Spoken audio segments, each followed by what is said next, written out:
வணக்கம். இது நியூஸ் 7 தமிழின் கேள்வி நேரம். இந்த நிகழ்ச்சியின் மூலமாக மீண்டும் உங்களை சந்திப்பதில் மிக்க மகிழ்ச்சி. நான் செந்தில். நம்ம சுற்றி நடக்கும் நிகழ்வுகள், அந்த நிகழ்வை நகர்த்தும் அடிப்படை, அதன் பின்னணியில் இருக்கும் அரசியல், இவை குறித்து விவாதித்துக் கொண்டிருக்கின்றோம். விஜயகாந்த் அவர்களை மக்கள் நல கூட்டணியுடைய முதலமைச்சராக வேட்பாளராக முன்மொழிந்ததை குறித்து அவருடைய கருத்துக்களை நீங்கள் பார்த்தீர்கள்.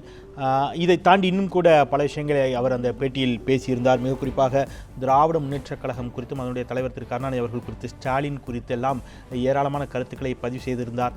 வைகோ அவர்களுடைய இந்த பேட்டியே இன்றைய விவாதத்தினுடைய மைய பொருளாக இருக்கிறது. பயணிக்கலாம். 4 ஆளுமைகள் நம்மோடு இணைந்திருக்கிறார்கள். நீங்களும் இணைந்திருங்கள். இது கேள்வி நேரம்.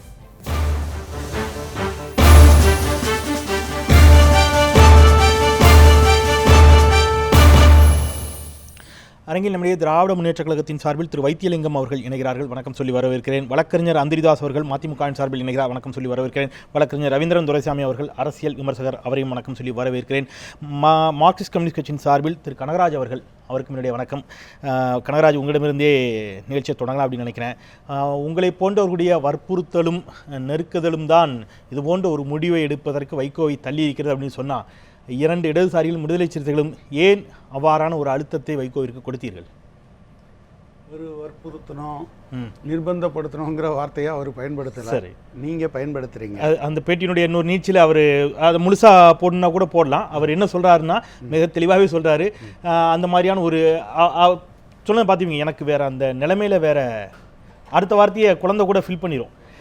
அது முடிந்த பிறகு அவர் முதலமைச்சர் வேட்பாளர் என்று அறிவித்தவுடன் 3 தலைவர்களும், அவர் மார்க்சிஸ்ட் கம்யூனிஸ்ட் கட்சியினுடைய தலைவர், மாநில தலைவர், சிபிஐ மாநில தலைவர், விடுதலை சிறுத்தைகளினுடைய தலைவர், 3 பேரும் என்னை ஆற தழுவி கொண்டார்கள் அப்படிங்கிறார். அவர் தன்னை அதிலேருந்து பிரிச்சே தான் பேசுகிறார். இந்த 3 பேரும் அப்படிங்கிறார். அதாவது இந்த கூட்டணி வலுப்பெற வேண்டும் என்று நாங்கள் விரும்பினோம். அதில் ஒன்றும் சந்தேகம் இல்லை. எங்களை பொறுத்தளவில் தமிழகத்தில் திமுக, அதிமுக, காங்கிரஸ், பாஜக, பாமக அல்லாத ஒரு அணியை உருவாக்க வேண்டும் என்றதானது. ஸோ மைனஸ் இந்த 5 பேர் எல்லோரையும் இணைப்பது என்று முடிவெடுத்தோம்.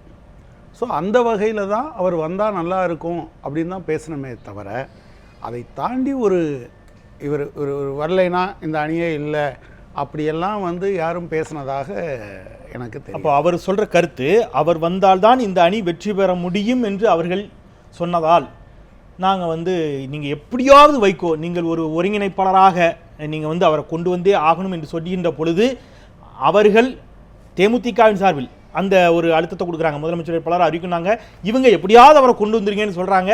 அதனால தான் நான் அந்த முடிவை எடுத்தேன் ஒரு ஒருங்கிணைப்பாளராக என்று சொன்னால், மக்கள் பிரச்சனைகள் மீது இல்லாத நம்பிக்கை, மார்க்சிஸ்ட் கம்யூனிஸ்ட் கட்சியினுடைய மக்கள் பிரச்சனைகள் மீதான போராட்டங்கள் உழைப்பின் மீது, இந்திய கம்யூனிஸ்ட் கட்சியினுடைய போராட்டங்கள் உழைப்பின் மீது, விடுதலை சிறுத்தைகளுடைய ஒடுக்கப்பட்ட மக்களின் மீதான, மறுமலர்ச்சி திராவிட முன்னேற்ற கழகத்தினுடைய தமிழ் மக்கள் சார்ந்த, தமிழ் மண் சார்ந்த போராட்டங்களின் மீதெல்லாம் இல்லாத நம்பிக்கை விஜயகாந்தின் மீது இந்த 3 கட்சிகளுக்கும் ஏன் வந்தது? நிச்சயம் வைகோவுக்கு நிச்சயமா வரல. அது உங்களுடைய இன்டர்பிரேஷன். அவர் அப்படிதான் சொல்லியிருக்கிறாரு. ஓகே, நீங்கள் சொல்கிறீங்க இந்த 4 கட்சிகளும் சேர்ந்து முடிவெடுத்தது. மார்க்சிஸ்ட் கட்சியை பொறுத்தளவில் எந்த காலத்திலையும் தான் மட்டும் போட்டியிடுகிற இடத்தில் கூட இன்னார்தான் முதலமைச்சர் என்று ஒருவரை முன்னிறுத்தி எந்த காலத்திலும் அப்படி பிரச்சாரம் செய்தது கிடையாது. எங்களுடைய கொள்கைகளுக்கு இது வாய்ப்பளிக்க வேண்டும் என்று தான் நாங்கள் பேசியிருக்கோம். அப்படி இருக்கிற போது, ஆனால் என்ன பிரச்சனைனா, தமிழகத்தில் இந்த 4 கட்சிகளும் மட்டும் சேர்ந்தே இது வெற்றி பெறுகிற கூட்டணி, இதற்கு வாய்ப்பு இருக்கிறது என்கிற நம்பிக்கையை உருவாக்க முடியாது என்கிற அபிப்பிராயம் எங்களுக்கு இருந்தது உண்மை.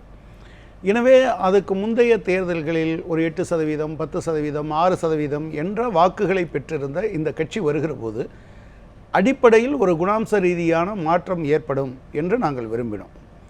எனவே முதலமைச்சராக இருக்க வேண்டும் என்று அவர்கள் தரப்பில் நாங்கள் உங்களோடு இணைவது, அவங்களுக்கு நிறையா வாய்ப்புகள் இருந்தது என்பது ஒரு உண்மை. பிஜேபி ஒரு கடுமையாக முயற்சி பண்ணாங்க, திமுக தரப்பில் ஒரு முயற்சி நடந்தது. இப்படியெல்லாம் இருக்கிற போது, இதற்கு வர வேண்டும் என்று சொல்லுகிற போது அவர் முதலமைச்சர் என்கிற கோரிக்கையை, வேட்பாளர் என்கிற கோரிக்கையை அவர்கள் முன்வைத்த போது அதை ஏற்றுக்கொள்ள வேண்டிய அவசியம் அப்போது இருந்தது என்பதை தாண்டி, அவசியம் இருந்ததுங்கிறதுல மாற்று கருத்து இல்லை. அந்த அவசியம் மதிமுகவை தவிர மற்ற 3 பேருக்கும் தான் அதிகமாக இருந்தது, ரைட்? இல்லை, எங்களை பொறுத்தளவில் நாங்கள் முதலமைச்சர் வேட்பாளர் என்று ஒருவரை முன்னிறுத்த வேண்டும் என்று எந்த காலத்திலும் நினைத்தது கிடையாது. அந்த இடத்துலேருந்து நான் நகர்றேன். திரு அந்திரிதாஸ், அவர் ஒரு ஸ்டேட்மெண்ட் கொடுக்குறாரு. இவர்கள் கொடுத்தார்கள் அந்த ஒரு அவர் அழுத்தம்ங்கிற வார்த்தையை நேரடியாக பயன்படுத்தவில்லையே தவிர நீங்கள் எப்படியாவது அழைச்சிட்டு வந்துருங்க வைகோ ஒரு ஒருங்கிணைப்பாளராக அப்படின்னு சொன்னாங்க. உங்களுடைய இமேஜ் குறைஞ்சிருச்சுன்னு சிலர் சொன்னாங்க. நான் அதை மறுக்கலைங்கிறார். எஸ், தட் மீன்ஸ் அப்படின்னா விஜயகாந்த் அறிவித்தது தன்னுடைய இமேஜ் குறைந்து விட்டதுங்கிறத அவர் ஒத்துக்கிறார். இந்த அழுத்தங்கள் கொடுக்கப்பட்டது அப்படிங்கிற அவருடைய வாதத்தை முற்றிலுமாக எஸ்ன்னு ஏற்றுக்கொள்ள கனகராஜ் அவர்களால் முடியலை. விடுதலை சிறுத்தைகளாலும் முடியுமான்னு எனக்கு தெரியல. சிபிஐயும் கூட அதை செய்யுமான்னு தெரியல. எனில் நீங்கள் ஒரு கூட்டாக எடுத்த ஒரு முடிவிற்கு வெளியில் இருந்துட்டு மற்ற 3 பேரையும் கை நீட்டுவது போன்ற ஒரு கருத்தாக மரியாதைக்குரிய வைகோ அவருடைய அந்த கருத்து இருப்பதாகத்தானே பார்க்க முடிகிறது. அதாவது அவர் கேஷுவலாக சொன்னதை நீங்கள் ஒரு மைக்ரோ போஸ்ட்மார்ட்டம் செய்யணுன்ற நிலைமைக்கு வந்துட்டீங்க. கேஷுவலாக சொன்னார். 3 கட்சிகளும் விரும்பினார்கள் என்று சொன்னால் மதிமுகவும் சேர்ந்து விரும்பி தான் அவர் போய் பேசினார். அப்படிதான் எடுத்துக்கணுமே தவிர நீங்கள் அதுக்கு ஒரு உள்ள அர்த்தம் கற்பிக்கணும்னு நினைக்கிறேன். தட் மீன்ஸ் அப்படின்னா எஸ் நான் மறுக்கலைன்னு ஒரு வார்த்தை சொல்றாரு. விஜயகாந்த் அவர்களே முதலமைச்சர் வேட்பாளராக சொன்னா ஏற்றுக்கொண்டேன்னு அர்த்தம். அவங்க சொன்னதை ஏற்றுக்கொண்டேன். இல்ல இவங்க சொன்னது மறுக்கலைன்னு சொல்ல.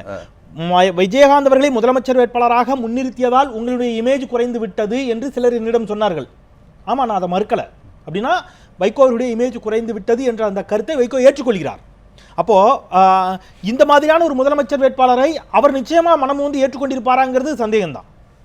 அப்ப இந்த நெருக்கடி தான் காரணம்னு அவர் சொல்ற வார்த்தையை எப்படி தள்ளிட முடியும்? அந்த காலகட்டத்தில் பேசும்பொழுது நம்ம மரியாதைக்குரிய ஷானிவாசை பார்த்து ஒரு பத்திரிகையாளர், யாருன்னு நான் பேர் சொல்றேன், ஆங்கில பத்திரிகையில் அவர் சொன்னார், உங்களை மதிமுகவை விட உங்களுக்கு தொண்டர் பலம் அதிகம், நீங்கள் ஏன் இவங்க கூட இருக்கிறீங்க மக்கள் நல கூட்டணியில், நீங்கள் போய் திமுக பக்கம் போங்க அப்படின்னு சொன்னார்.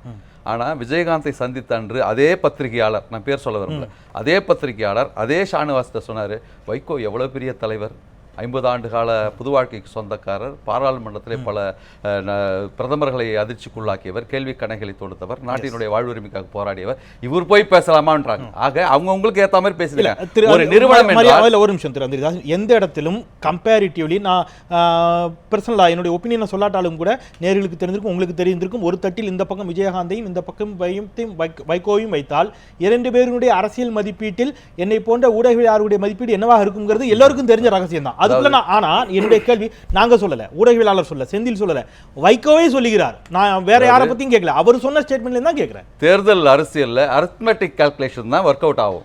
எஸ், அதை ஒத்துக்கணும் இல்லையாங்கிற. நீங்க இந்த ஒருவேளை இந்த மக்கள் நல கூட்டணி கணிசமான இடங்களில் வெற்றி பெற்றிருந்தால் அல்லது ஓரளவுக்கு நல்லாவே வெற்றி பெற்றிருந்தீங்கன்னு சொன்னா என்னுடைய ராஜதந்திர நடவடிக்கை, ஏற்கனவே இந்த வார்த்தையை பயன்படுத்தியிருக்காரு, என்னுடைய ராஜதந்திர நடவடிக்கை அப்படின்னு மறுத்திருக்கிறார். அதை மறுத்திருக்கிறார். ஆனா நீங்க சொல்றீங்க வெற்றி பெற்றா வந்திருக்காதுன்னு. நான் அடிக்கடி சொல்றேன், உங்களுடைய பொய்ச்சலா வாயிலிருந்தே வந்திருக்காது. Success has many fathers but failure is an orphan. தோல்வி அடைந்து விட்டால் 1000 டிசெக்ஷன் பண்ணிக்குவாங்க. ஒரு நிர்வாகம் சொல்லும் பொழுது அந்த ஆண்டு எப்படி வந்தோம்னு சொல்லிட்டு ஆனுவல் ரிப்போர்ட் வாசிப்பாங்க. அதே மாதிரி எந்த நிறுவனமாக, அதே ஒரு தொழிற்சங்கம் ஒரு ஒப்பந்தத்தை போடும்போது பொதுக்குழு போடுவாங்க, முடிஞ்ச பிறகு அதில் நிறைய குறைகள் சொல்வதற்கு. அது மாதிரி நாங்கள் ஒரு கலெக்டிவ் டெசிஷனாக ஒரு முடிவு எடுத்தோம், அது தவறா போச்சு அப்படின்னா அது திருத்திக்கிறதுக்கு உண்டான ஒரு பார்வையாக தான் இதை பார்க்க முடியும். இது ஏதோ மக்கள் நல கூட்டணியில விரிசல் ஏற்படுத்தணும்ன்ற அந்த எண்ணத்தோட கேட்டீங்கன்னா, நான் கேட்கறது மக்கள் நல கூட்டணியினுடைய முடிவுகள் ஏகோபித்து எடுக்கப்பட்டிருக்கலாம், அது எல்லாருக்கும் முடிவு இருக்குது, மாற்றுக்கருத்து இருக்குது, ஒரு காமன் மினிமம் அஜெண்டா கீழே தான் நீங்க ஒன்னா சேர்ந்தீங்க, அதெல்லாம் மாற்றுக்கருத்து. என்னுடைய கேள்வி என்பது, வெற்றி பெற்றிருந்தால் வைகோனுடைய ஸ்டேட்மெண்ட் வேற மாதிரி இருந்திருக்கும். இன்னைக்கு தோல்வி அடைந்ததால் அந்த ஸ்டேட்மெண்ட் கொஞ்சம் மாறி இருக்குதோ. இந்த 3 பேரையும் கைகாட்டுவது அப்படிங்கிறது இருக்கு இல்லையா, தன்னை வெளியில வச்சுட்டு தான் அவர் கை காட்டுவார், இவர்கள் சொன்னார்கள் அப்படின்னு. இது எந்த அளவுக்கு சரி அப்படிங்கிறது தான் திருப்பி என்னுடைய கேள்வி. இல்லை, இவர்கள் சொன்னார்கள் சொன்னா அவரும் கன்வின்ஸ் ஆன பிறகு தான் போய் பேசியிருக்க முடியும். சார் பேசும்பொழுது அவர் அந்த கண்டிஷன் வச்சாங்க, அதையும் சொல்லியிருக்காரு, இந்த கண்டிஷன் வச்சாங்க, அதனால நாங்க ஒரு கலெக்டிவ் டெசிஷனை எடுக்க வேண்டிய நிலைமை வந்தது அப்படின்னு சொல்லியிருக்காரு. சார் ஓகே, நான் திமுகவிடம் முன்னகரலாம் நினைக்கிறேன். வைத்திலிங்கம் அவர் திராவிட முன்னேற்ற கழகத்தை எப்பொழுதுமே கடுமையாக விமர்சிக்கக்கூடியவர் தான் கொள்கை ரீதியாக. இந்த இடத்துல பேசுகின்ற பொழுது அவர் இன்னொரு விஷயத்தையும் குறிப்பிட்டிருக்காரு அந்த பேட்டியில். நீங்கள் ஸ்டாலினை ஒருவேளை தலைமை தாங்காமல் இருந்தால் நீங்கள் திமுக நீடிச்சிருக்க முடியுமா என்பது போன்ற ஒரு கேள்விக்கு, ஸ்டாலின் கையில் திமுக செல்லாமல் இருந்திருந்தால் திமுக பக்கம் நீங்கள் சென்றிருப்பீர்களா என்ற கேள்விக்கு அவர் பதிலளிக்கிறாரு. 29 ஆண்டுகள் கலைஞருடன் இருந்தவன் நான், ஆனால் என் மீது கொலைப்பழி சுமத்துகின்ற பொழுது ஒரு நொடி கூட அவர் சிந்திக்கவில்லையே, அவன் நிலை என்ன ஆகும்னு யோசிச்சாரா? அவருக்கு என்னை பற்றி நல்லா தெரிஞ்சிருக்கும். அவர் என்ன சொல்லியிருக்கணும், என் தம்பி வைகோவால் என் உயிர் போகும் என்றால் அது மிகப்பெரிய பாக்கியம் என சொல்லியிருந்தால் உலகத்தின் மிகப்பெரிய ஒப்பற்ற தலைவராக அவர் போற்றப்பட்டிருப்பாரே. நான் அந்த கட்சியில் எந்த பதவிக்கும் ஆசைப்படவில்லை. என் மீது ஜென்மப்பழியை சுமத்தியது கலைஞர் தானே, ஸ்டாலின் என்ன செய்வார் பாவம்னு கேட்குறாரு. என் மீது மிகப்பெரிய ஒரு பழியை சுமத்தி விட்டாரே அப்படிங்கிற இதை எல்லா பேட்டியிலும் என்னுடைய நேர்காணல்களையும் இதை பதிவு செஞ்சார். இன்றைக்கும் அவருடைய மனதில் ஆறாத காயமாக அதுதான் இருந்துகிட்டு இருக்குது. இன்றைக்கு அவருடைய வைகோ அவர்கள் அவர்களுடைய பேட்டியில் சொல்லியிருக்கிற பல ஒப்புதல் வாக்கு மூலங்களை வைத்து பார்க்கின்ற பொழுது அவர் தன் பேட்டியில் ஒரு 4 முடிவுகள் தான் நான் முட்டாள்தனமாக முடிவுகளை எடுத்திருக்கிறேன் அப்படின்னு சொல்லி ஒரு 4 மட்டம் குறிப்பிடுகிறார். எங்களை பொறுத்தவரையிலே 96ஐ விட்டுவிட்டார். எனவே அவர் அரசியலிலே அப்படிப்பட்ட முடிவுகளை மட்டுமே எடுத்து 22 ஆண்டுகளாக தொடர்ந்து பயணிக்கிறார் என்பதுதான் எங்களது கருத்து. அவர் தனது இப்பொழுது இந்த மக்கள் நல கூட்டணிகளை பற்றி பேசும்போது கூட நீங்கள் சொன்னீங்க, நீங்களும் சொல்லி பார்த்தீங்க. ஆனால் அவர் ஒட்டுப்புகழில் ஏதோ திருமாவளவன் டி.கே. ரெங்கராஜனும் ராமானுஜனும் வந்தார்கள், வெற்றி பெற முடியுமா என கேட்டேன்னு சொன்னார், போராடி பார்ப்போம்னாங்க. அப்புறம் 3வது ஆணை கொடுத்து என்ன பேசின திருமாவளவன் இப்படி சொல்லி 3 பேரையும் அதாவது இந்த மக்கள் கூட்டணி இல்ல சம்பந்தமே இல்லாதது போல பேசுவதும் அதுல கடைசியா சொல்ல விட்டுட்டீங்க. அந்த பேட்டியில விஜயகாந்த் பேரை முன்வந்து தவறுதான் வேற சொல்றாரு. அதனால பழமொழி பால்ல விழுன்னு சொல்லும் போது எல்லாரும் மத்தவங்களுக்கு அந்த உரிமை இருக்குல்ல, அந்த இது உங்களுக்கு கிடையாதான்னு கேக்குறேன். இல்ல நீங்க தவறு எதுக்கு இப்ப நான் என்ன சொல்றப்போ நீங்கள் என்ன கேட்டீங்க, அவர் தவறான முடிவுன்னு தான் எல்லாம் சொல்லுவாங்க. எனக்கு தெரிஞ்ச அரசியலில் எந்த தலைவருமே நான் முட்டாள்தனமான முடிவுகளை எடுத்திருக்கிறேன் அப்படின்னு 1 2 3ன்னு பட்டியல் போட்ட தலைவர்கள் நான் இதுவரை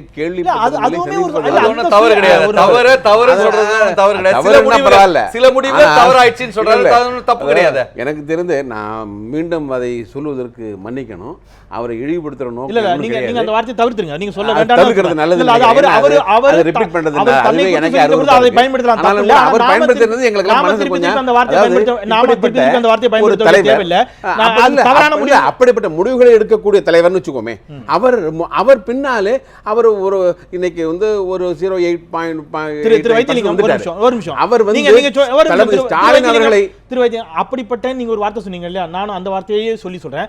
அப்படிப்பட்ட முடிவுன்னு அவர் சொன்னது இன்னொன்னு சேர்த்தே சொல்றாரு. ஐ திங்க் திமுகவோடு கூட்டணி வைத்ததையும் சேர்த்து அதில் நம்ம எடுத்துக்கலாம்ல. இல்ல இருக்கலாம். அவர் எல்லா முடிவுகளும் அப்படிதாங்க போது நாங்க ஒரு ஊடகவியலாளராக கேட்கிறேன், திமுகவோட ஒரு கூட்டணி வைத்ததும் திமுகவின் பார்வையில் நீங்க சொன்ன அப்படிப்பட்ட முடிவு தானே? இல்ல அது அவர்தான் முடிவு பண்ணிக்கணும். என்ன நாங்க எங்களை பொறுத்தவரை அவர் பார்வையில் அவர் ஒரு சிலன்னு சொல்றாரு. ஆனா அவருடைய வாழ்க்கையில் அரசியல் வாழ்க்கையில் எல்லா முடிவுகளுமே அப்படிப்பட்ட முடிவுகள் நீங்க சொல்றீங்கல்ல, எல்லா முடிவுகளுமே அப்படிப்பட்ட முடிவுகள் நீங்க சொல்லுகின்ற பொழுது அந்த எல்லா முடிவுகளுமே அப்படிங்கிறதுக்குள்ள திமுகவோட கூட்டணி வைத்தது அடங்கும், ரைட்? இல்ல அப்படி இருக்கலாம் வச்சுங்க. அது எங்களை பொறுத்த சரியான முடிவு, அவரை பொறுத்தவரை அப்படிப்பட்ட முடிவு வச்சுங்க, அப்படிதான் சொல்ல முடியும் என்னால. ஆனால் இன்னைக்கு இப்ப நீ கடைசி சொன்னீங்க பாருங்க, தளபதி ஸ்டாலின் தலைமையை பொறுத்த வரையிலே இவருடைய கருத்து என்ன அப்படின்னு சொல்லுவா. அவரே சொல்லுகிறாரு ஸ்டாலின் என்ன செய்வார் பாவம்னு சொல்லி அவருக்கு சம்பந்தம் இல்லாதது மாதிரி தான் சொல்றாரு. ஏன்னா ஸ்டாலின் அவர்களுக்கும் ஆனா அவங்க தலைவர் தான் விமர்சிக்கிறார். அவர் தான் அதுதான் அது அப்படிப்பட்ட முடிவு. நான் முன்னாலே குறிப்பிட்ட அப்படிப்பட்ட முடிவுகள் அது அடங்கும். திரு வைத்திலிங்கம் நீங்க சொல்றது ஸ்டாலின் பாவம் என்ன செய்வார்னு சொல்றதை நீங்க ஏத்துக்கிறீங்க இல்லையா? அப்ப அந்த பேட்டியுடைய முற்பகுதியை நீங்க ஏத்துக்கிறீங்க இல்ல? அது இல்லைங்கிறேன். அந்த பின்னாலே சொன்னது அவருடைய உள்ள கிடக்கை, முன்னாலே சொன்னது அப்படிப்பட்ட சொன்னாரு. அந்த 0.08 இருக்கிற ஒரு தலைவருக்காக 2003 வேலூர்ல சிறைச்சாலையில 1 மணி நேரம் ஏன் காத்துட்டு இருந்தாரு, கொடா நீதிமன்றத்துல ஏன் 1.5 மணி நேரம் காத்துட்டு இருந்தாரு நீங்க சொல்லுங்க. 46 கட்சி இருக்கு, பொருள் பொது, அதாவது 46 கட்சிகள் புற்றீசல் போல இருக்கு. புற்றீசல் கட்சிகள் இருக்கும் போகும் அதெல்லாம் பத்தி நம்ம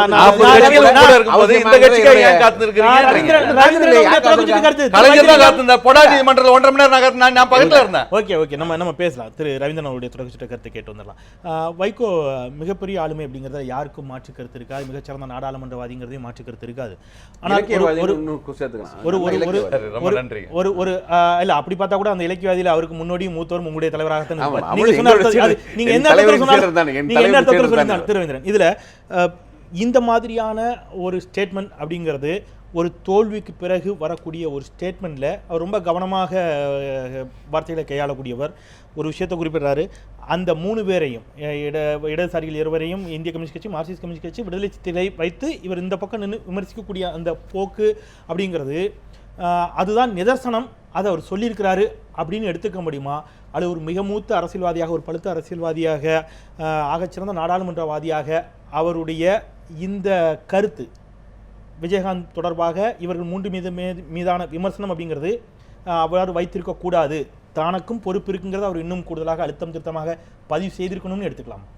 ரெண்டாவது உள்ளது தான் இதில் என்னென்னா, இவர் அந்த ஆங்கில பத்திரிகை பேட்டியில் சொல்கிறாரு, நான் திமுக விட்டு நீக்கப்பட்டதுமே என்னோட பொலிட்டிக்கல் ஃபியூச்சர் டியூம்டுங்கிற ஒரு வார்த்தையை பயன்படுத்துகிறாரு. அப்போ திமுகவில் அந்த பிரச்சனை வரும்போது நான் அரண்மனை பூனை அல்ல பட்டத்து யானை அந்த வார்த்தையை அவரே பயன்படுத்தினார். அப்போ அடுத்த சக்சஸர் திமுகவுக்கு நான் தாங்கிற இதாக இருந்து அன்னைக்குள்ள லெவலில் திமுக தலைவர் கருணாநிதிக்கு அடுத்தபடியாக எங்கே போனாலும் இவருக்கு தான் கைத்தட்டு. தென் மாவட்டங்களில் வையகம் போற்றும் கோமானேன்னு தான் கருணாநிதியை வரவேற்பாங்க வைகோ. அந்த அளவில் தான் மாவட்ட செயலாளர்கள் இருந்த ஒரு சூழ்நிலையில் இருந்து வந்தவர். அந்த நிலைமையிலிருந்து நம்ம ஒரு மிகப்பெரிய ஒரு 30% வாக்கு பலம் உள்ள தமிழகத்தை ஆண்ட ஒரு 89 ஆட்சியை வந்த கட்சியை விட்டு நம்ம வெளியே வந்துட்டோன்னு சொல்லும்போது நம்ம எதிர்பார்த்த அரசியல் நம்ம இதனால் உழைத்து எல்லாருக்குமே ஒரு பொலிட்டிக்கல் ஆஸ்பிரேஷன் இருக்கும். அவருக்கு இருக்கிறது எந்த வகையிலும் தவறுன்னு சொல்ல முடியாது, எல்லா கட்சியில் இருக்கக்கூடிய எல்லாத்துக்குமே இருக்கும். அந்த ஆஸ்பிரேஷன் போயிட்டுங்கிறது தான் அவரோட அடி தான் அந்த இது அவரோட பேட்டியில் தெரியுது. இந்த இதில் விஜயகாந்துக்கும் அவருக்கும் உள்ள விஷயம் என்னன்னா, 2006ஆம் ஆண்டு அதிமுக அணியில் இவர் 35 சீட்டு பெற்று இடம் பெறாரு. ஆனா அதே அதிமுக அணியில் 2006ல் விஜயகாந்த் இடம் பெறதா இருந்தார். அவர் நாமக்கல்ல பேசும்போது சொன்னாரு, 80 சீட்டு கொடுத்தா நான் திமுக காங்கிரஸ் 2004 மிகப்பெரிய வெற்றி பெற்ற அந்த அணி, கம்யூனிஸ்டும் அங்கே கூட தான் இருந்தாங்க, அந்த அணியை வீழ்த்ததுக்கு நான் வர தயாருன்னு அந்த அணியை விமர்சித்து தான் முத பாமக அந்த அணியில இருந்து மிகப்பெரிய அணியை விமர்சித்து களத்தில் போந்தார். அப்போ அவர் அந்த இதை சொல்றாரு. ஆனா இங்க 35 சீட்டு அவருக்கு 25 சீட்டுன்னு சொன்னதுமே இனிமே நான் தனியாக போயிடுறேங்கிற முடிவெடுத்து அவர் போறார். அப்போ அந்த 2006லே தேமுதிகவுக்கும் மதிமுகவுக்கும் ஒரு பலம் சம்பந்தமாக அரசியலில் இடம் சம்பந்தமான ஒரு போட்டி உருவாயிட்டுங்கிறது வெளிப்படையாக தெரியுது. அடுத்தபடியாக அந்த தேர்தல் முடிந்த பிறகு ஜெயலலிதா வைகோ ரொம்ப உள்ளாட்சி தேர்தல் ரொம்ப பெரிய அளவில் ஒரு ப்ரொஜெக்ட் பண்றாங்க. பெரிய ஏன்னா அவங்களுக்கு விஜயகாந்த் பயம் இருக்கு. அன்னைக்கு 2006ல் ஸோ அன்னைக்கு அப்போ வைகோ என்ன பண்றாங்க, விஜயகாந்துக்கு ஒரு கவுண்டருங்கிற லெவலில் தான் வைகோ பயன்படுத்தார். வைகோ அன்னை கூட சொல்லியிருக்கிறாரு, ஜெயலலிதாவோட சேர்ந்ததை பற்றியெல்லாம் சொல்லிட்டு கடைசியில் எப்படி பண்ணாங்கன்னா இந்த காரணம் இருக்குது, ஜெயலலிதாவோட அந்த விளைவாக சொல்றேன். ஆக அடுத்தபடியாக விஜயகாந்த் கூட்டணிக்கு வராரு. அப்போ வைகோ சூப்பர் ப்ளஸ்ன்னு ஜெயலலிதா நினைக்கிறாங்க. இப்போ இதே 35 சீட்டு கொடுத்து 35 சீட்டு நல்ல டீல், நல்ல இதுதான், ஜெயித்திருந்தா பெரிய அளவுக்கு வந்திருக்கும். வைகோ கோட்டை விட்டது சீட் ஐடென்டிஃபிகேஷன்ல கோட்டை விட்டுட்டாரு. என்ன பொறுத்தவரை அவர் தவறுங்கிறார், என்ன பொறுத்தவரை அது சரிதான். 35ங்கிறது மிக நல்ல சீட் ஐடென்டிஃபிகேஷன் பண்ணக்கூடிய முழு உரிமையும் வைகோவுக்கு உண்டா? அதில் அதிமுக உண்டு. மதிமுக அதுல ரொம்ப இன்னும் கொஞ்சம் ஜெயலலிதா அளவுக்கு மைக்ரோவா மதிமுக போகவில்லைங்கிறது என்னோட கருத்து. அடுத்தபடியாக விஜயகாந்த் வந்த பிறகு இது சூப்பர் ப்ளஸ்ங்கிற எண்ணத்துக்கு ஜெயலலிதா வர்றாங்க. இன்னொன்று ஜெயலலிதா இவர் வைகோ தேர்தலில் போட்டியில்லைன்னு சொல்லும்போது என் சகோதரர்னு சொல்றாருன்னு சொன்னா அது பாசம் இல்லை, ஒண்ணும் இல்லை. ஜெயலலிதா கை தேர்ந்த அரசியல்வாதி அப்படி சொன்னா போட்டி போடாத மதிமுக வாக்காளர் வருவாங்கன்னு நினைக்கிறாங்க. அதே மாதிரி வைகோ நடைபயணம் செய்துட்டு இருக்கும்போது ஜெயலலிதா வேகாத வேலை கஷ்டப்பட்டு இறங்கி ஜம்ப் பண்ணி பார்த்தாங்கன்னா அப்ப என்னன்னா திமுக காங்கிரஸ் தமிழின விரோதிங்கிற ஒரு போக்கஸ் இருக்கு. அவங்க சேர்ந்து நின்னாங்கன்னா வைகோ கூட நின்று அந்த இஷ்யூ வைகோவுக்கு அந்த இஷ்யூவை பண்ணலாங்கிற மாதிரி அவங்க எடுத்து வர்றாங்க. திமுக காங்கிரஸ் பிரிஞ்சு போகும்போது வைகோ தேவையில்லைங்கிற முடிவு எடுத்துறாங்க. இப்போ இதில் என்னெல்லாம் பார்க்கும்போது என்னன்னா, வைகோ நல்ல பேச்சாளர், நல்ல ஆர்கனைசர், பட் அரசியல் ராஜதந்திரத்தில் வைகோவோட மற்ற களத்தில் இருக்கக்கூடிய மற்றவங்க ராமதாஸ் எல்லாரும் மேல இருக்காங்கிறதா எண்ணம். இப்போ கூட வைகோ இந்த இதை வெளிப்படுத்திருக்காண்டா வேண்டாம் என்னோட. அதில் கூடுதலாக இன்னொன்றையும் வெளிப்படுத்துகிறார். நீங்கள் திமுகவோடு கூட்டணி வைத்தது குறித்து பேசிவிட்டு சொல்லுகின்ற பொழுதும் சொல்கிறார், செஞ்சி ராமச்சந்திரன், எல் கணேசன் போன்றவர்கள் கொடுத்த அழுத்தம் இன்னைக்கு இதை எப்படி மற்ற 3 கட்சிகளின் மீதான தன்னுடைய பார்வையாக அதை வைக்கிறாரோ அதே மாதிரி அன்றைக்கு இப்போ நான் என்னுடைய கேள்வி என்பது ஒரு இதை அதீத ஜனநாயகவாதியாக இருக்கிறார் மற்றவர்களுடைய கருத்துக்களுக்கு மிக அதிக அளவில் அவர் செவி கொடுக்கிறார் அப்படின்னு எடுத்துக்கிறதா? எல்ஜி செஞ்சி ராமச்சந்திரன் போன்ற கட்சியினுடைய மூத்த உறுப்பினர்கள் மதிப்பிற்கு வார்த்தைகளுக்கு மதிப்பு கொடுத்து அந்த முடிவு எடுத்தார் அப்படின்னு எடுத்துக்கிறதா? அல்லது இன்னும் கூட கொஞ்சம் அவர் தலைமைக்கான இதோடு உறுதியாக நின்றிருக்கலாம் தன்னுடைய நிலையில்? நிச்சயமா வந்து அந்த கட்சி தன்மை என்னன்னா, வைகோ ஒரு ஈர்ப்பு சக்தி உள்ள தலைவர், திமுகவில் கருணாநிதிக்கு அடுத்தபடியாக ஈர்ப்பு சக்தி உள்ள தலைவர். மற்ற கண்ணப்பன், செஞ்சி ராமச்சந்திரன் இவங்கெல்லாம் வந்தாங்கன்னா பொன்முடி வெர்சஸ் செஞ்சி ராமச்சந்திரங்கனால தான் வந்து கருணாநிதி நான் இந்த டிஸ்ட்ரிக்ட்ல பெரிய ஆள்னு செஞ்சியார் வர்றாரு. கோவை ராமகிருஷ்ணன் அந்த லெவலில் தான் கண்ணப்பன் வர்றாரு. மொடக்குடி சுப்பலட்சுமி, கணேச சுந்தரத்தில் தான் இவங்க வராங்க. இப்படி வந்து பலரும் வந்து கருணாநிதி நம்மளை மார்ஜினலைஸ் பண்றாரு, இவரை நம்ம எப்படி இது பண்ணுங்கிறதுக்கு வைகோ ஒரு இதா பயன்படுத்தினாங்க. அடுத்த கட்டத்தில் வந்து இவங்களுக்கு ஏடிஎம்கேல உள்ள பிராக்சிமிட்டியோட டிஎம்கேல பிராக்சிமிட்டி அதிகம். அப்போ திமுக என்ன நினைக்குது, வைகோவை வந்து மார்ஜினலைஸ் பண்ணி இவங்கெல்லாம் எடுக்கணும்னு நினைக்கும் போது வைகோவுக்கு எதிராக எடுத்தா நமக்கு வாய்ப்பு தருவாங்க. அந்த மாதிரி வாய்ப்பு கொடுக்கப்பட்டவங்க நிறைய இருக்காங்க. பாளையங்கோட்டையில இருந்து ஒருத்தர் மந்திரி ஆனாரு, ஒருத்தர் ராஜ்யசபா ஆனாரு, ஒருத்தர் எம்எல்ஏ ஆனாருன்னு நிறைய லிஸ்ட் இருக்காங்க. அப்போ வந்து வைகோவை நம்ம டிச் பண்ணிட்டு வந்தா திமுகவில் வாய்ப்பு கிடைக்கிறதுல தான் அவங்க போனது. சரி, திரு கனகராஜ், இவ்வளவு அரசியல் அனுபவம் கொண்ட நீங்கள் முதலமைச்சர் வேட்பாளராக விஜயகாந்தை அறிவித்தது சரி என நினைக்கிறீர்களா அப்படிங்கிற விகடனினுடைய கேள்விக்கு அவருடைய பதில் ரொம்ப ரொம்ப மிக முக்கியமான அவருடைய கேள்வியின் பதிலமாக நான் இதை பார்க்கிறேன். விஜயகாந்தை நீங்கள் முதலமைச்சர் வேட்பாளராக சொன்னதால் உங்கள் இமேஜ் போய்விட்டது என சொல்கிறார்கள். அதை நான் மறுக்கவில்லை. ஆனால் எந்த சூழ்நிலையில் அந்த முடிவு எடுக்கப்பட்டது என்பதை எண்ணி பார்க்க வேண்டும் அப்படின்னு சொல்லிட்டு எந்த சூழ்நிலைன்னு அவர் சொல்கிறாருன்னா, நீங்கள் தேர்தலில் சொன்னீங்கல்ல தமிழ்நாடு இருண்டு கிடைக்கிறது, அப்படி இருக்குது, வளர்ச்சி இல்லை, அதை அவர் சொல்லலை. அந்த சூழ்நிலையாக அவர் சொல்கிறது 10 ஆண்டுகள் கழித்து 2015ஆம் ஆண்டில் கலைஞர் எனக்கு ஃபோன் செய்தார், பேரன் அருள்நிதிக்கு திருமணம் வைத்திருப்பதாகவும் அதற்கு வர வேண்டும் என்றும் சொன்னார். சிலவெல்லாம் நாம வரவழைத்துக் கொள்வதானே என்று சொன்னார். நானும் சரின்னு சொன்னேன், பேசினோம். அழைப்புதல் கொடுக்க ஸ்டாலினும் தமிழரசும் வந்தார்கள். நான் அந்த திருமணத்திற்கும் போனேன். ஆனால் அந்த திருமணத்தில் ஸ்டாலின் மேடையில் பேசும்போது அவமரியாதை தொடர்ந்தது. ஆனால் நான் பேசுகின்ற பொழுது ஸ்டாலினை மரியாதையோடு தான் பேசினேன். அவர் வெறும் ஜஸ்ட் மதிமுக பொதுச் செயலாளர் வைகோ என்று சொல்லிவிட்டு போய்விட்டார். அண்ணன் வைகோங்கிற வார்த்தையை கூட அவர் பயன்படுத்தலை அப்படிங்கிறார்.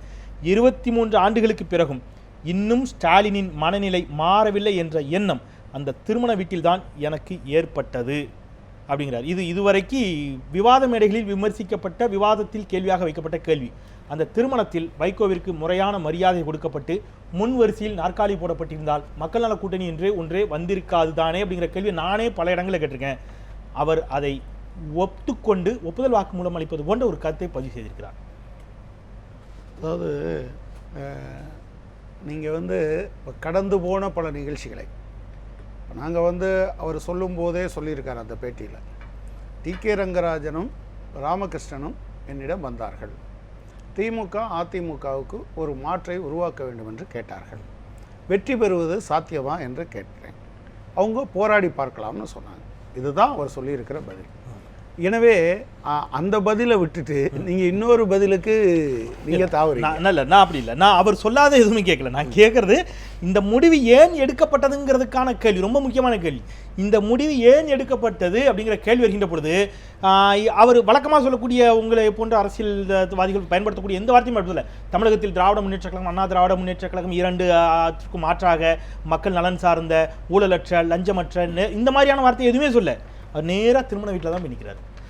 கலைஞருடைய பேரனு அருள்நிதி வீட்டுக்கு போனதுனாலே திமுக கூட கூட்டணி வைக்கின்ற மனநிலையில வைகோ இருந்தார் நீங்க சொல்றீங்க. நான் சொல்லல, அவர் சொல்றது பதில் அந்த கேள்வியில, அந்த கேள்விக்கான பதில் அழைத்தார்கள் போனா அந்திரிதாஸ் கேள்வி சொன்னாரு. திரு அந்திரிதாஸ் கேள்வி நான் அதான் சொல்றேன். கேள்வி நான் எதுவுமே பேசல, நான் காணொலி கூட இருக்குது போட்டு காட்டுறேன். என்னுடைய கேள்வி, இவ்வளவு அரசியல் அனுபவம் கொண்ட நீங்கள் முதலமைச்சர் விஜயகாந்த் ஏன் முன்னிறுத்தினீங்கிற கேள்வி. அந்த கேள்விக்கான பதில தான் சொல்றாரு. ஏன் நான் முன்னிறுத்த வேண்டியது வந்துச்சுன்னா திருமண வீட்டுல நடந்த நிகழ்வுங்கிறாரு. இதற்கும் அதற்கும் என்ன தொடர்புங்கிறத தான் பாதுகாத்துக் கொள்ள வேண்டும் என்றுதான் நான் அந்த முடிவு உருவாக்கம் அப்படிங்கிறது உண்மையானது. மற்ற எல்லா பிரச்சனைகளை விட திமுக எதிர்ப்பு, இன்னும் சொல்ல போனால் திமுகவிற்கும் மதிமுக இருக்கும் இன்னும் சுருக்கி பார்த்தோம்னா, அவர் சொன்ன மாதிரி மைக்ரோன்னு சொன்னார் இல்லையா, அப்படி போனீங்கன்னா திரு ஸ்டாலின் வெர்சஸ் வைகோ என்ற இடத்தில் ஸ்டாலின் மூலமாக தனக்கு இன்னமும் சரியான மரியாதை கொடுக்கப்படவில்லை என்ற ஆதங்கத்தின் வெளிப்பாடாகத்தான் அது இருக்கிறதான்னு தான் நான் கேட்குறேன். அதாவது நீங்கள் அப்படி இருந்தால் அவர் உடனடியாக நாங்கள் போய் பார்த்தோன்னே, எங்கள் தலைவர்கள் பார்த்தோன்னே ஆமான்னு சொல்லியிருக்கணும். திமுகவோட ஏன் போகலை என்பதற்கான காரணமாக அதை சொல்ல முடியுமே தவிர, மக்கள் நல கூட்டணி ஒரு மாற்றை உருவாக்க வேண்டும் என்பதற்கான முயற்சியில் இதில் பல பேர் பல விதமாக சொன்னாங்க. நீங்கள் உதாரணமாக விடுதலை சிறுத்தைகள் அதுக்கு முன்னால் 2 கருத்தரங்கம் நடத்துகிறாங்க. அப்போது ஆட்சி அதிகாரத்தில் ஒரு கட்சி தனியான பலத்தோடு இருக்கும்போது அவங்ககிட்ட ஒன்றும் அது ஜனநாயகம் வலுப்படலை, எனவே ஆட்சி அதிகாரத்தில் பங்கு கேட்பதன் மூலமாக அதை செய்ய முடியும் என்று தான் அவங்க வச்சாங்க. அப்போ நாங்கள் அதை என்ன பேசுகிறோன்னா, அப்படி பண்ண முடியுமா? இந்த கொள்கையை கடைப்பிடிக்கிற இவர்களும் இதே கொள்கையை கடைப்பிடிக்கிற அவர்களும் ஆட்சி அதிகாரத்தில் பங்கு கொடுத்தால் மட்டும் எப்படி மாற்றாக வந்துவிடும் என்று சொன்னோம். ஸோ அதுலேருந்து மாறி வந்தாங்க.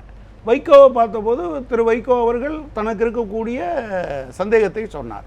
சரி, இணைஞ்சிருக்கலாம்னு சொன்னாங்க. எனவே நீங்கள் அவருக்கு அதாவது அதனால தான் இப்படி ஒன்று நடந்தது அப்படின்னு சொன்னால் அவர் என்ன செஞ்சுருக்கணும்? இல்ல நான் சொல்லல, திருப்பி திருப்பி அடுத்த பேராவை படிங்க. அடுத்த பேராவுல திருப்பூர்ல தொழிற்சங்கத்தை திமுக அபகரித்துக் கொண்டார்கள். இது சம்பந்தமாக அந்த திருமணத்துக்கு போகும்போது ஒரு சுமூக உறவு இருந்தது. அப்போ இது சம்பந்தமான ஆவணங்களை கேஎஸ்ஆர் மூலமாக அனுப்பினேன்னு. ஆனா அப்பொழுது அங்க இருக்கிறவர்களை மதிமுக நீங்க கட்சி கூட்டு வந்தீங்கன்னா அப்ப என்ன மனநிலையில அவர்கள் இருக்கிறாங்க அதையும் சேர்த்து சொல்லுங்க. இத மாத்திரம் ஏன் சொல்றீங்க? அப்ப கூட அப்பவும் திருப்பி பிரச்சனை எங்கதான் போய் நிக்குதுன்னா மனநிலை ஏன் மாறல என்றது அதை சொல்லி இருக்கிறாரு. அப்போ கூட கட்சியில கூட்டு அப்படின்ற தோரணையில ஆலிங்கனை வச்சுட்டு அவங்களை கவுத்துருங்க அப்படின்னு சொல்றாரு. அவ்வளவுதான் நானும் சொல்றேன். அந்த அரசியல் பார்வை மட்டும்தான் மக்கள் நல கூட்டணி அமைவதற்கு பிரதான காரணியாக இருந்ததா திருப்பி திருப்பி கேள்வியா இருக்கு. நான் போடல திருப்பி இந்த கேள்வி பதிலில் இருக்கக்கூடிய விஷயத்தை மட்டும் தான் நான் முன் வச்சு திருப்பி ஒரே ஒரு வாய்ப்பு இது மட்டும் இல்லையே. அதிமுக இருந்தது, பாஜகவோட ஒரு கடுமையாக முரண்பட்டு விமர்சித்துக் கொண்டுதான் வந்திருந்தார். அதிமுக அழைக்கக்கூடிய நிலையில் இல்லை என்பதையும் அரசியல் விமர்சகர் ரவீந்திரன் தெளிவாக சொல்வார் நினைக்கிறேன். அடுத்த சுற்றுல நம்ம பேசலாம். அப்படியே அழைத்திருந்தாலும் மதிமுக இரட்டலை சின்னத்தில் போட்டியிடுமா அப்படிங்கிற கேள்வி எல்லாம் இயல்பாகவே எழுகிறது. ஒரு சிறிய இடைவேளைக்கு பிறகு இது போன்ற கேள்விகளோடு பயணிக்கலாம். நீங்களும் இணைந்திருங்கள்.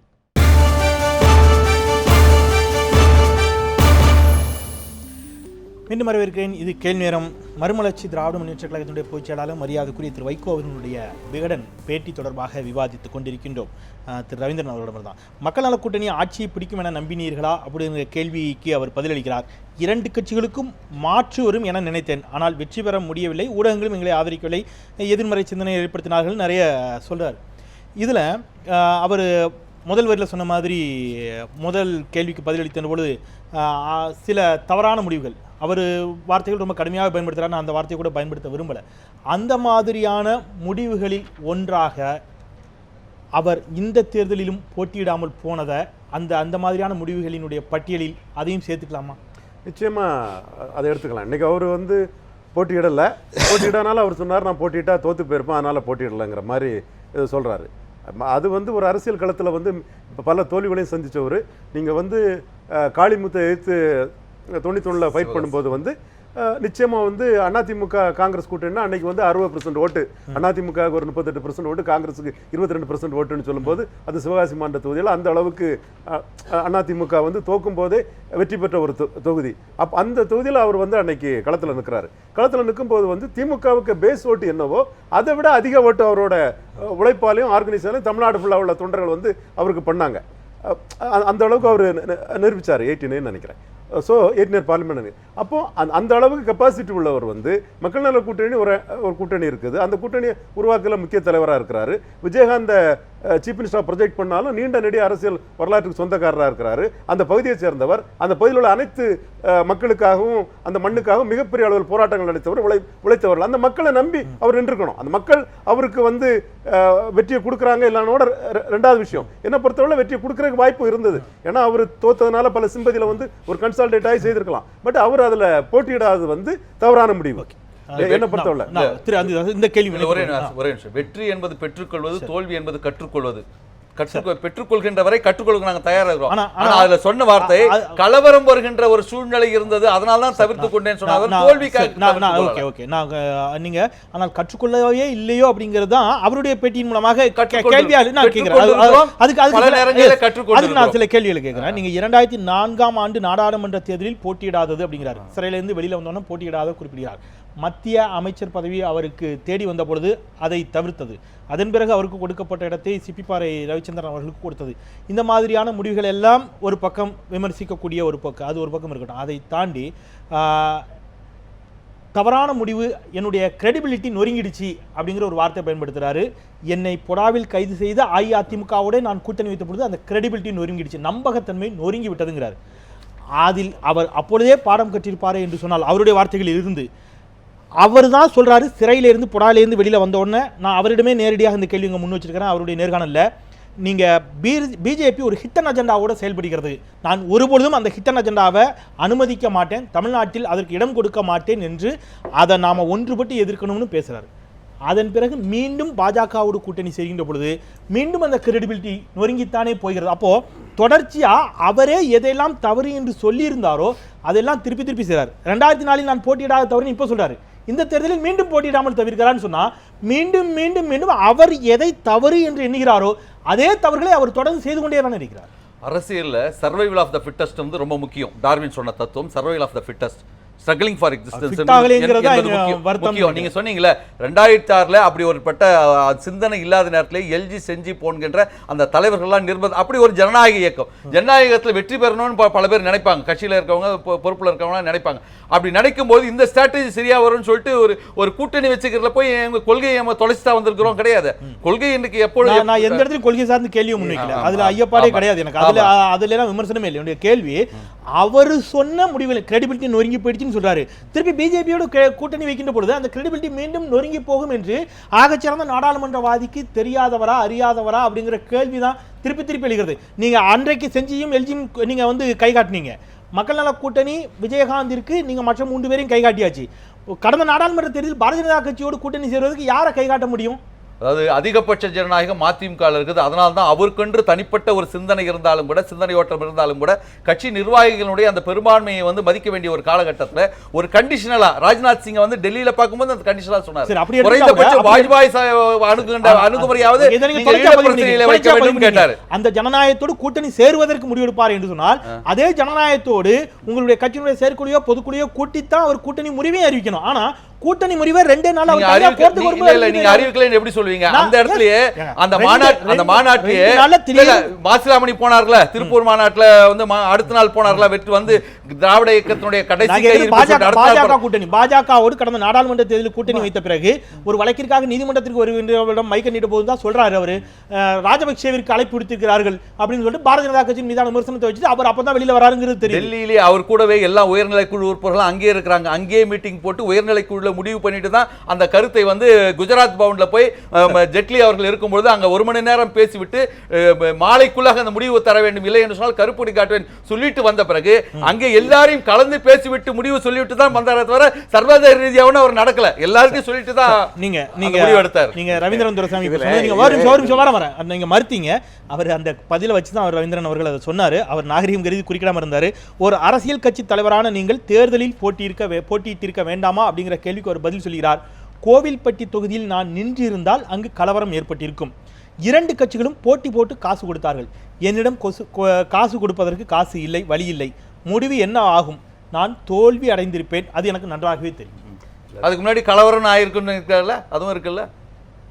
தோல்வி அடைந்தா பரவாயில்ல, அவர் தோல்வியை சந்திக்காதவன்னு உங்களுக்கே தெரியும். எத்தனை தோல்வியை சந்திச்சிடோ அதெல்லாம் அதுக்கெல்லாம் அடுத்த நாளே அந்த நாடாளுமன்ற தேர்தல் முடிஞ்ச உடனே அடுத்த நாளே முள்ளிவாய்க்காலுக்கு வந்து நான் போராளி, எனக்கு என்றைக்கும் தோல்வி இல்லை என்று சொல்லக்கூடியவர். அவர் தோல்விக்காக இல்லை, கலவரம் வரும், ஜாதி கலவரம் வரும், அதனால பல ரத்தம் சிந்த வேண்டிய நிலை வரும், அதை தவிர்க்க வேண்டும் என்பதற்காகத்தான் அவர் வந்து அவாய்ட் பண்ணார். சரி, நான் வரேன் சொல்லுங்க. அதாவது வைகோ இது சொல்றது வந்து எனக்கு உடன்பாடு இல்லை. அதாவது வந்து 77லாம் வந்து திமுக அங்கே செல்வா கிடையாது. அங்கே வந்து அரசியலே வந்து தாமரைக்கனிக்கும் கே சாருக்கும் தான் அரசியல், அது மாதிரி கருப்பசாமி பாண்டியனுக்கும் பாளை நாராயணனுக்கு தான் அரசியல். அப்படிப்பட்ட திமுக வீக்கா இருந்த இடத்துல தாமரைக்கனியும் கே சாரையும் ஃபேஸ் பண்ணி அரசியல் பண்ணி எடுத்து அந்த இடத்துல திமுக ஒரு நிலையான பிடிப்பை ஏற்படுத்தி கொடுத்தவர். அவர் இப்படி ஏதோ இவங்க போனா 4 பேர் பண்ணா அதனால பண்ணாங்களா வந்து அது ஏற்றுக்கொள்ள முடியாது. அல்ல நான் உங்கள்கிட்ட வரது முன்னாடி ஒரே ஒரு கேள்வி, நான் கனகராஜிட்ட போயிட்டு வந்துடுறேன். இந்த இடத்துல கோவில்பட்டி அப்படிங்கிறது இடதுசாரியினுடைய வலுவான ஒரு தொகுதியில் அதுவும் ஒன்று. இடதுசாரிகள் தங்களுடைய கோட்டையாகவே கூட அதை பெருமையோடு சொல்லிக் கொள்வார்கள். அவர்களுக்கு ஒதுக்கப்படும் அந்த தொகுதி என்று எண்ணப்பட்டிருந்த நிலையில் தான் எண்ணிக்கொண்டிருந்த நிலையில் தான் திரு வைகோ அவர்கள் அவரே போட்டியிடுவதாக அந்த தொகுதியில் மதிமுகவிற்கு ஒதுக்கப்பட்டது. அவர் உள்ள போய் வேட்புமனு தாக்கல் செய்கின்ற அந்த நிமிடம் வரை ஊடகவியலாளர்களுக்கோ அவருடைய கட்சியினருக்கோ கூட அது தெரியுமான்னு தெரியல. மாற்று வேட்பாளராக ஒருவர் முன்மொழியப்பட இருக்கிறார் அப்படிங்கிறது யாருக்கும் தெரியாது, வெளியில் வந்து தான் சொல்கிறாரு அப்படின்னு சொன்னால் இந்த நாங்கள் எல்லாம் ஒரு கூட்டாகத்தான் முடிவெடுத்தோம், சேர்ந்து தான் முடிவெடுத்தோம் அப்படிங்கிற இந்த இடத்துல இடதுசாரிகள் வலுவாக இருக்கக்கூடிய ஒரு தொகுதியில் மதிமுக பொதுச் செயலாளர் அவரே போட்டியிடக்கூடிய காரணத்தினால் அவருக்கு ஒதுக்கப்பட்ட தொகுதியில் அவர் போட்டியிடவில்லை என்று அவர் ஒரு முடிவை எடுத்திருந்தால் அதை இடதுசாரிகளோடு கன்சல்ட் பண்ணியிருக்கணுமா வேண்டாமா? அப்படி கன்சல்ட் பண்ணியிருந்து ஒருவேளை நான் போட்டியிடவில்லை என்று அவர் ஒரு முடிவை எடுப்பாரே என்று சொன்னால் இடதுசாரிகளுக்கு அந்த தொகுதியை கொடுத்திருந்தால் ஒருவேளை ஒரு தொகுதியிலாவது மக்கள் நல கூட்டணி வெற்றி பெறுவதற்கான ஒரு வாய்ப்பு ஏற்பட்டிருக்கும் என்ற கருத்தை முற்றிலும் புறந்தள்ளிவிட முடியுமா? இல்லை, நான் அப்படி நினைக்கல. இன்னும் திரு வைகோ அவர்கள் தான் அவர் போட்டியிடுவதற்கு வாய்ப்பு இருக்குது என்கிற காரணத்தினால்தான் அவர் அதை வைத்தபோது நாங்கள் போட்டியிடுவதில்லை, அது மதிமுகவுக்கு ஒதுக்கப்படுவதுதான் சரி என்ற முடிவுக்கு வந்தோம். ஒருவேளை வேற ஒருத்தருக்கு கொடுப்பாருன்னு தெரிஞ்சிருந்தால் நாங்கள் அதை அழுத்தி இருக்கக்கூடும். ஆனால் திரு வைகோ அவர்கள் போட்டியிடவில்லை என்று சொன்னது எங்களுக்கெல்லாம் அதிர்ச்சி. அவர் போட்டியிட்டு இருக்க வேண்டும் என்பதுதான் எங்களுடைய நிலைப்பாடு. அது அவர் அப்படி ஒரு முடிவெடுத்தது எங்களுக்கெல்லாம் வருத்தம் தான். சார் திரு வைத்திலிங்கம் சொல்லுங்கள். எனக்கு நான் ஒன்றும் இல்லை, இந்த பேட்டியினுடைய நோக்கமே வைகோ தனக்கு சம்மந்தமில்லாததை பற்றி ஏதாவது இந்த ஈக்வி டிஸ்டன்ஸ் திமுகவுக்கும் அதிமுகவுக்கும் தான் ஒரு நடுநிலையாக நோக்க வைத்து கொண்டு போகிற ஒரு தோற்றத்தை ஏற்படுத்த முயன்று தோற்றிருக்கிறார். 2006 அதிமுகவோட கூட்டணி வைத்த போதும் சரி, 2011 தேர்தலில் புறக்கணித்த போதும் சரி, அதற்கு பிறகு மத்திய அங்கே என்டிஏ ஆதரித்த போதும் சரி, அதற்கு பிறகு இவர் மீது இந்த மக்கள் நல கூட்டணியை உருவாக்கியதே இவர் தானே என்றால் அதிமுக எதிர்ப்பு வாக்குகளை பிரிப்பதற்காக ஏற்படுத்தப்பட்டதற்கு மூல காரணமாக செயல்பட்டவர் இவர் என்ற குற்றச்சாட்டு அவர் மீது தொடர்ந்து வந்தது. அதற்கு பிறகு அதை விரிவுபடுத்தினார்கள்.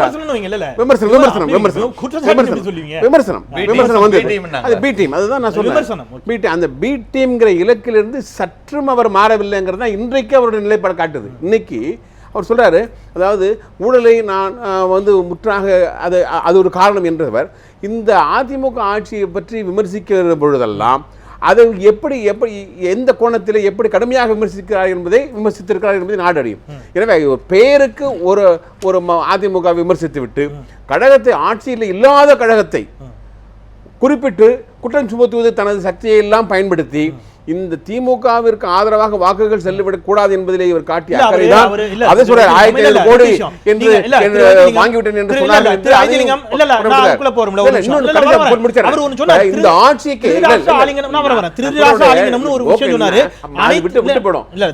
இந்த ஆட்சியில அனைத்து கட்சி கூட்டத்துக்கு அழைப்பு விடுத்துவிட்டு அதே கட்சிகளில் இருந்தே ஆட்களை இழுப்பது மோசமான செயல் அல்லவா அப்படின்னு கேட்கிறாரு. சிங்கப்பெருமாள் கோவிலில் நடைபெற்ற திமுக கூட்டத்தில் மதிமுக, தேமுதிக, சிபிஐ போன்ற கட்சியிலிருந்தே ஆட்களை கொண்டு வந்துள்ளோம் என பேசியுள்ளார்கள். நீங்க மதிமுக அகதியாக அலைகிறது என்று பேசுகிறார். இப்போ அது என்ன கேள்விக்கு பதில் சொல்றாங்க? காவிரி போன்ற பொது பிரச்சனைகளுக்காக திமுகவுடன் ஒருங்கிணைந்து செயல்படலாமே என்ற ஒரு கேள்வி வைக்கின்ற பொழுது நீங்க சொல்றீங்கல்ல திமுக தான் ஒரு பிரதான எதிரியாகவே இருந்து கொண்டிருக்கிறது அப்படின்னு சொன்னா திமுக தொடர்ச்சியாக ஒரு விமர்சனத்தையும் குற்றச்சாட்டையும் வைக்கிறார். மதிமுகவை உடைப்பதற்கும் மதிமுகவை அழிப்பதற்குமாகவே அவர் வேலை செய்து கொண்டிருக்கிறார்கள். இப்ப விடுதலை சிறுத்தைகளில்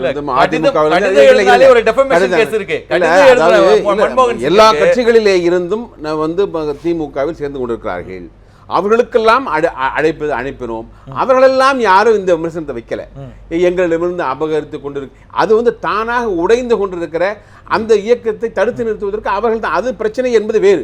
அது கட்டி காத்துக் கொள்ள வேண்டிய கடமை அவருக்கு இருக்கிறது. அந்த பிரச்சனையையும் ஒரு பொது பிரச்சனையில் காவிரி பிரச்சனை ஒன்றிணைந்து செயல்பட வேண்டிய ஒன்றையும் போட்டு குழப்பி இவர் அதை கொச்சைப்படுத்த பார்க்கிறார். திமுக உடைக்க பார்க்கிறது என்று சொன்னால் அது ஒரு கட்சியாக வலுவான இருந்தால்தான் உடைக்கணும். அது தானாகவே உடைந்து கொண்டிருக்கும் பொழுது எங்களுக்கு அது வேலை என்ன இருக்கு? அது வருகிறவர்களை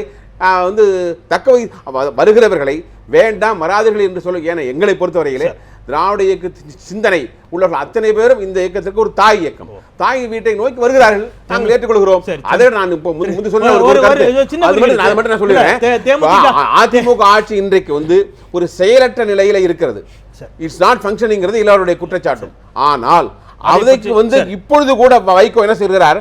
இன்னும் 4-5 மாதங்களில் ஆட்சிக்கு வந்து விடலாம் என்று பேசுகிறார். என்னை பொறுத்த வரையிலே அது நடக்காது, இந்த ஆட்சி கவிழாது என்று இந்த ஆட்சிக்கு முட்டுக்கட்டை போடுவதற்கான முதல் முனைப்போடு இன்னும் இருக்கிறார் என்ற அந்த பிடி என்ற அந்த குற்றச்சாட்டை அந்த விமர்சனத்தை இன்றைக்கு அவர் நிலைப்படுத்தி இருக்கிறார். வைத்திலிங்கம், நீங்க இத அவருடைய விமர்சனத்தை நீங்க அப்படி வச்சுக்கிட்டீங்கன்னா, அப்படி ஏத்துக்கிட்டு நீங்க விமர்சிச்சீங்கன்னா உங்களுடைய வார்த்தைகளினுடைய துணி எவ்வாறு இருந்துச்சுன்னா இதுவும் அப்படிப்பட்ட முடிவான தெரியாது. இல்ல ஒரு நிமிஷம் திரு வைத்திலிங்கம், திமுக அவருடைய விமர்சனத்தில் திமுக சில முயற்சிகளை செய்கிறது அப்படின்னு அவர் குற்றம் சாட்டியிருக்கிறார் இல்லையா 4-5 மாதங்களில்.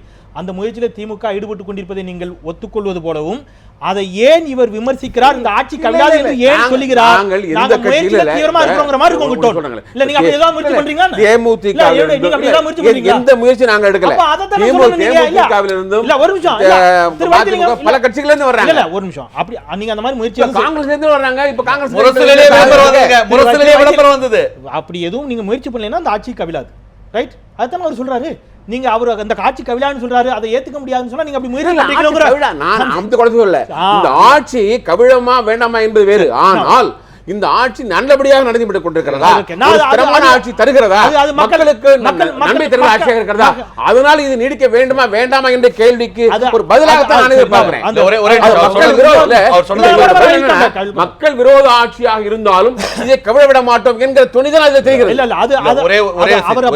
ஒரே செய்தி, அனைத்து கட்சி கூட்டத்தில் கொச்சைப்படுத்துறான்னு சொன்னார்ல, 15 நாள் நீங்க குறிச்சிக்கிங்க, 15/4/2007 காவிரி சம்பந்தமா ஒரு அனைத்து கட்சி கூட்டம் எங்களுக்கு அழைப்பு வந்தது.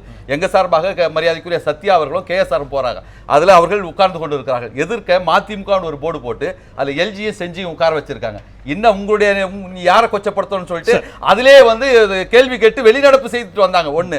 இன்னொன்னு, கடிதம் எழுதினார் மன்மோகன் சிங், UPA சேர்பர்சன்றதால பிரைம் மினிஸ்டர் சோனியா காந்தி எழுதினார். அந்த கடிதத்தை வைத்துக்கொண்டு அது இந்தியன் எக்ஸ்பிரஸ்ல வந்து ஒரே காரணத்துக்காக A1 வைகோவும் பிரிண்டர் அண்ட் பப்ளிஷர் வந்து மரியாதைக்குரிய இது ரங்கநாதன் A2 ஆகும், அப்புறம் எடிட்டரை வந்து A3 ஆகும் போட்டு ஒரு டெஃபமேஷன் கேஸ் போட்டாங்க. இன்னொன்னு சவால்னு சொல்றாரு, அதாவது அதிமுக இந்த சூழ்நிலை பயன்படுத்திக் கொள்கிறதான்னு சொல்லிட்டு. கலைஞர் இந்த ஆட்சிக்கு வந்த உடனே ஒரு பேட்டி கேட்கிறாங்க நிருபர்கள், இன்றைக்கு வந்து உங்களுக்கு எப்படி இந்த சவாலை எதிர்கொள்ள போகிறேன்னு சொல்லும்போது கலைஞர் சொல்றாரு, வெறும் 12 MLA-க்களை தவறவிட்டால் அவர்கள் அலைபாய விடாமல் பாதுகாத்துக் கொள்ள வேண்டியது அவருடைய பொறுப்பு.